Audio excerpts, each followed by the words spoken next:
Baduy ng mga yon. Yung sinabi kong crew na panghabang buhay, mukhang hindi maganda ang kinalalabasan, pero hindi nyo kasalanan. May mali rin ako. Pinapalaya mo na kami? Hindi, kaya kakainin ko na lang kayo. Mamayang hapunan! May naisip ako magandang idea. Talaga? Ano yon? Umalis na tayo dito! Pero nakakandado yung pinto. At tandaan lang palabas ay doon. Sa perfume department. Basta gawin na lang natin.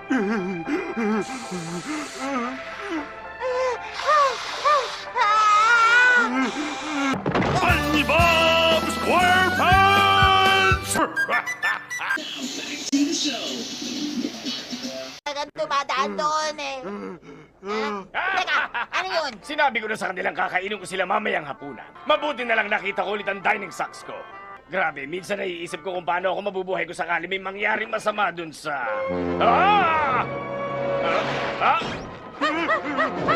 Ang Avengers ko!